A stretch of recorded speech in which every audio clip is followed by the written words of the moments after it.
What's up, internet? How's it going? Sorry this video is about a week later than I wanted it to be. I had Tokyo Auto Salon this past weekend and that kind of took priority. My voice is also kind of struggling a little bit, but we'll make do. This time around, I'm going to be talking about the Steam Machine. Now, I've done the video on the Steam Frame. This time we're going to be talking about the Steam Machine, and we're going to go over a few things. We're going to go over the pros, the cons, some of the features that I think are kind of interesting, and then we're going to touch on some of the concerns that I've got about it. One thing I'm not going to touch on too much right now is the specs of the machine, because that's been covered absolutely everywhere. Everybody knows, 6 core, 12 thread, 8 gigabyte GPU. Oh my God, it's not enough. I'm just not going to cover it too much. I feel like if you want an in-depth overview of the Steam Machine specs, you can go and find that on any number of channels. I don't have anything to add there. I think it's perfectly adequate for the most part. So first up, let's talk about the pros of the device.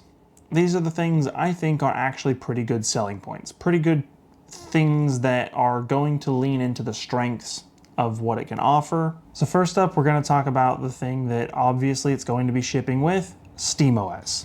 SteamOS is pretty awesome. It's native to the Steam Deck at the moment. Being able to see this come over to non-handheld platforms is also really awesome. And I think having it with its library integration, because obviously if you're gaming on Steam, you're going to have all your things on SteamOS. That's pretty cool. That's pretty self-explanatory as well.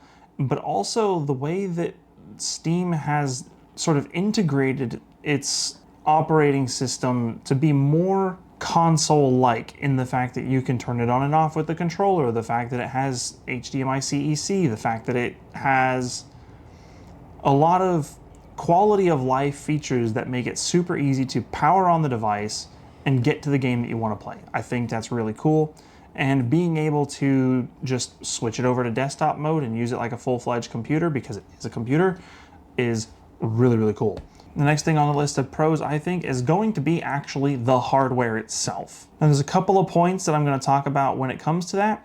And the first of those is the hardware integrations. For example, the fact that it has a dedicated antenna in the device for the Steam controller is pretty cool, because that's going to prevent a lot of interference and a lot of connection issues that you may or may not otherwise have. But just having it be so focused, because Valve is developing this and they're able to control the hardware to a level like a console to make it so that they can provide the experience that they believe will be best for a specific set of hardware, which goes to say a lot. I think that's a large part of the reason why people think things like Apple products are so good, is because the manufacturer themselves says, this is the hardware that we're providing in order to tailor the experience for this hardware on a software level to make the whole thing just work. It has potential to offer a lot of benefit in that regard. And also something that I don't care about as much, but I have seen a lot of people talking about it, is the form factor. The little 6x6x6 cube, the Gabe cube as it were. Yeah, that's a pretty good pro, I think. In my case, it's not going to matter whatsoever, but for those of you who are going to want to put this underneath your TV in the living room, for those of you guys who want to put it in media cabinets or whatever, that's going to be huge.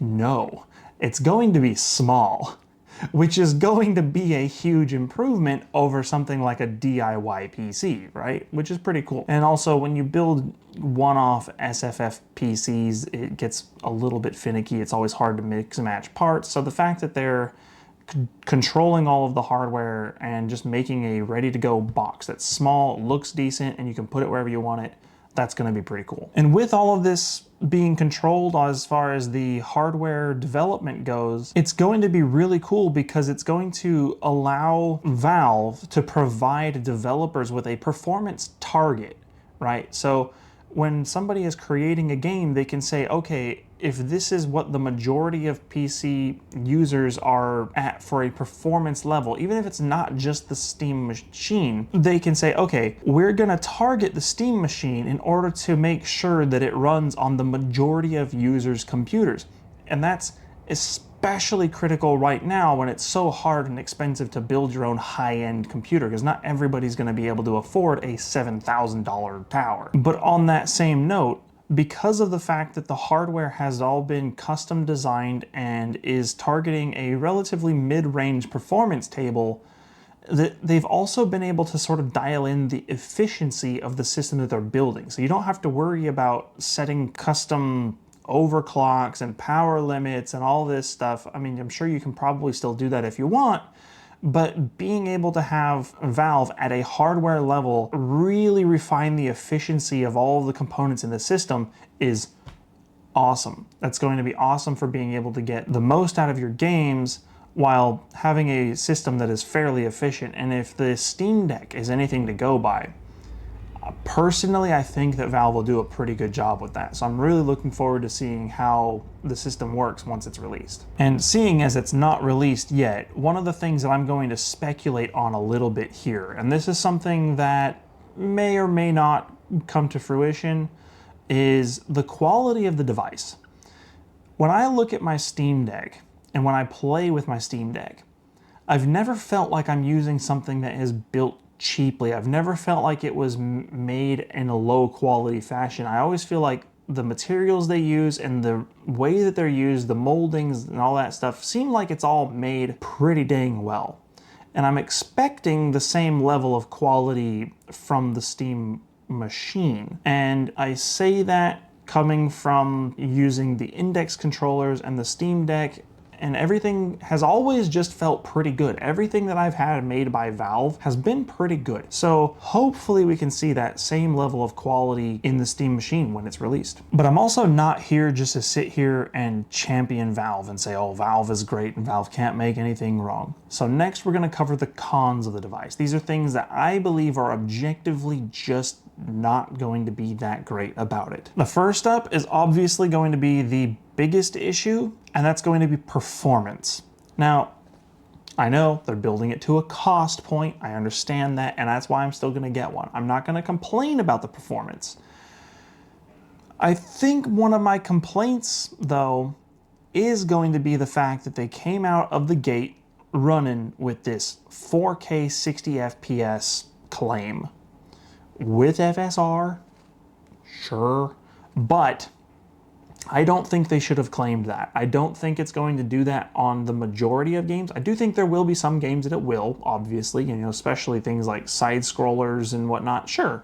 But to claim that you'll get 4K 60 FPS with FSR, I don't think that was a smart move on Valve's part. I think they should have targeted 1080p as a target and said 1080p 60. Boom. Would have been a lot better in my opinion. And I think that's potentially going to be one of the few things that could come back and bite them, is that marketing claim. Because on the same topic, the raw power of the machine is just not there. Now, again, I do plan on getting one. I do plan on enjoying it, and I'm sure I will.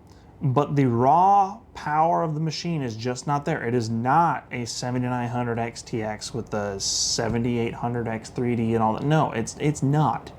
But it's not too big of an issue had they not claimed that it can be this all-encompassing 4K 60 FPS experience.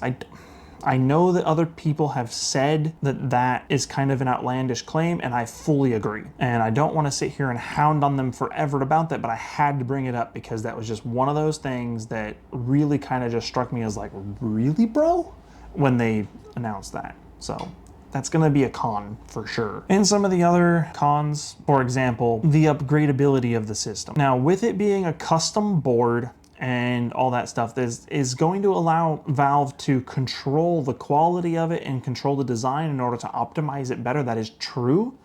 But when it comes time to upgrade, when you want to think about maybe getting a little bit more GPU or CPU power, yeah, you're gonna trade off your upgradability for that in the same way that you would with a handheld or a laptop. And that's something that I think hopefully everybody looking to buy one understands that from the get-go, but that is just one of those things. They do have some upgradability built into it, for example, with the SSD, and I believe there's a RAM slot that we can upgrade. And the other part of that is the fact that because it's a custom board with the CPU and the GPU built into it, that's proprietary parts. So if something dies, the only way to really get something fixed is to, hopefully they will have support.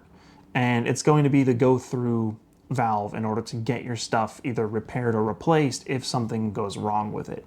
And that, I personally have not dealt with Valve's hardware level customer support. Hopefully they do pretty good. I can't say one way or the other if they will or won't, but hopefully nobody's things die anyways, right? And the last thing on the cons list is the I/O. Now, I know they talked about the I/O as being a pro because they've got the HDMI and the display port, and there's a few USBs and the SD card slot. It sounds on the surface like, hey, you know, like this could be fairly good. But the system only has 2 USB-As on the front, 2 USBs on the rear, and a USB-C on the rear as well. That's a total of 5 USB ports. Now, at first it sounds like it's probably enough, but for somebody like me, for example, I would love to be able to plug in my mouse, my keyboard, my Go XLR, maybe a webcam, and an external hard drive, and a charging cable for my controller. Yeah, if I get rid of the webcam, because realistically I don't use that very often, we're back down to 5, but that still is fully occupied. That is a full 5 items occupying all the USB slots on the device. I would like to have more. Now I understand, again, if I didn't have the Go XLR, for example, wouldn't be a problem. But even if we don't have the Go XLR, even if we don't have the webcam, we still have mouse, keyboard, and an external hard drive, which I feel is a pretty standard ask. That gives us 2 more slots. Yeah, I guess it's enough. I just really would have liked to see more because even most motherboards these days have plenty more than that. But you know, that's one of those things that, is that a pro for you guys? Is it a con for you guys? Let me know in the comments, because for me, having 5 sum total USB ports just really is kind of cutting it close. I really would have liked to see at least like 7 or maybe even 9, because I've always got things getting plugged in and unplugged on the front, which would be nice to be able to have those open in order to keep the workflow a little nicer. Let me know. And we'll just keep rolling right along into the features that I find relatively interesting about the Steam Machine. Now, the first feature that I'm going to touch on is something that I touched on a little bit earlier, so I'm not going to spend too much time talking about it. The dedicated controller antenna, super cool. I actually really like that because that is something that Valve has done pretty well with the Steam Deck, is make the Wi-Fi work really well. And knowing that they have the dedicated antenna for the controller is pretty cool. But at the same time, if it comes with the controller and the controller comes with the puck, then maybe it wouldn't be super necessary, but it's still a cool feature to have regardless. However, one thing that I really would have liked to see, and I understand why they didn't do it because it would have probably bumped the cost up quite a bit, is if it would have had a built-in antenna for the Steam frame. That would have been cool. Just saying. But overall, I am pretty excited because Valve does do really good with their wireless technology. The Wi-Fi on my Steam Deck has been phenomenal, and it's fast and it's reliable, it's good, and I really expect no less from the Steam Machine. And another one that I touched on briefly as well is the form factor of the box, you know, the whole little 6x6x6 cube. That's going to be pretty cool. I think it's going to look cool. I'm probably going to want to set it on my desk just to keep it there so I can look at it and nerd out about it, my little companion cube, as it were, just because it's kind of cool, right? And also the faceplate being interchangeable and being able to be customized is really cool. I've heard that there's a company, I forget who it is, but apparently somebody actually is working on developing that e-ink display that Valve said they're not going to make, which is really cool. It's an exciting glimpse to see what people are going to be making for this thing as far as customization parts. And I personally look forward to maybe doing a custom paint job on my faceplate or something and just kind of making it interesting. But also, speaking of interesting, did you guys look closely at the thermal design of the Steam Machine? I think the fact that it's basically just one fan with a giant heatsink on it is really, really neat. I would love to see more in depth of how the heatsink itself is designed, because they did say that it was sort of designed with media cabinets and under TV life in mind, but I really want to see more how it works. I think it's really neat, and if they've got the temperatures really truly under control and it's quiet and it's that small, I want to nerd out over the thermodynamics of that whole system. I think it's pretty cool. And now to wrap it all up, we're going to talk about the concerns that I have about the Steam machine. Now, these are things that you guys in the comments can let me know. Am I right? Am I wrong? Are my concerns valid? Are they completely out of whack? Let me know. I don't know. These are just my personal concerns that I have, and let me know what you think. So first up on that list, the marketing. And you might be like, marketing? What are you talking about? They did pretty good with the marketing. I mean, the marketing got me back into gaming and into VR gaming and stuff. So why would I say marketing is a concern? But if you watched the video so far, you'll understand I'm really concerned about their 4K 60 claims. I really hope that doesn't come back to bite them. I can really see that happening, and I really hope that with them focusing on making the frame, the machine, and the controller sort of a family, that I really hope that they figure out the Steam VR experience for the frame and the connection between the machine and the frame, because that's going to need to be perfect. I feel like there's going to be plenty of people that are going to try it and they're going to have something weird go wrong, and then they're going to get frustrated, and that could be one thing that could come back to bite them. So the marketing in regards to the 3 devices being a family and the overperformance claims, as it were, the 4K 60 thing. And the next concern is going to be developer adoption. And this is something that I know Valve is talking about, sort of setting a performance target for developers. It's what I talked about a little bit earlier in the video as well. If people don't adopt it, and people don't target the Steam machine as a target in development, then that could lead to a bit of a problem with the Steam machine kind of underperforming from a lot of people's perspective straight out of the gate. So hopefully we start to see game developers really target more mid-range systems like the Steam machine, and I think everything will be okay, but it is kind of a concern of mine. Hopefully it's not a super valid concern, because the Steam Deck adoption seems like it has gone pretty dang well. So hopefully we can keep that momentum rolling with the Steam machine as well. And of course, another thing is something that I just sort of alluded to a little bit, is the Steam VR improvements. It really needs to improve drastically from where it's at in the public builds right now. Hopefully Valve already has some stuff in the works in development. I'm assuming that they do, but the PC VR experience on Linux is really not good for Steam VR at the moment, and I really, really am concerned about them getting that up to par before launch, not after launch, before launch. It really needs to come out of the gate swinging and really impress a lot of people in order to help VR grow into what it really should be, because VR gaming is way more fun than I ever knew, and I know now. And okay, we're talking about concerns. I'll talk about the one that everybody else is talking about, and it's been making headlines recently, and you guys already know what it is, don't you? You do. I can hear you typing already. The price. I know. I don't know what the price is gonna be. That whole thing with the Czech price leak thing where it was like $1,000, I honestly don't expect it to be that expensive in the United States, for example.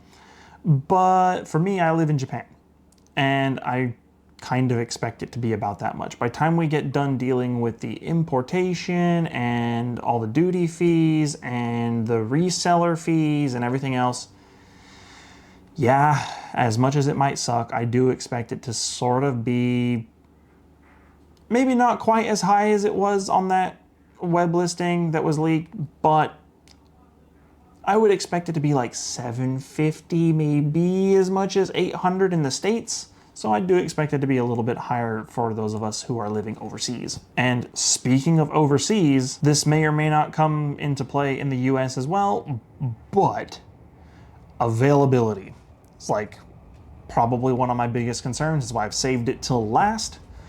The availability of the Steam machine, both at and after launch, is kind of a concern of mine. Because if you take a look at things like the Steam Deck, I think they're doing okay stateside. You guys can let me know how supply is over there, like when you order it directly through Steam. Here in Japan, getting a Steam Deck is damn near impossible. And they come in waves. The distributor buys a bunch of them and then sells them all, and then if you miss your window, you've got to wait several months until they decide to get more, if they do. So availability is kind of an issue. And I really hope that it's not quite as bad with the Steam Machine. And I say hope because I kind of expect it to be worse, because I feel like the Steam Machine probably won't have as much of a demand as the Steam Deck, so we'll probably not have as many units, which means availability will probably be worse. That's just a speculation. We're gonna have to wait and see. And we have to wait and see because it may get better, it may get worse, it may be way worse than anybody's anticipating because of the way that the whole hardware apocalypse has been going on and the way that nobody can get any hardware at all. GPUs, RAM, SSDs, everything being all ridiculously unavailable to the point where big tech companies are camping out in Korea begging Samsung for chips. I'm not gonna go down that rant right now. That may be in a different video. If you guys want to talk about that, let me know. I am going to go ahead and cut this whole rant off right here. If you guys have made it to the end of the video, please do me a favor and give me a subscribe, give me a like, comment down below. Let's engage in some more conversation. You guys have been absolutely phenomenal with the comments down below the last 2 videos. So let's keep that rolling. I love talking to you guys. I love reading all the comments, and I will see you guys all on the next one. Bye-bye.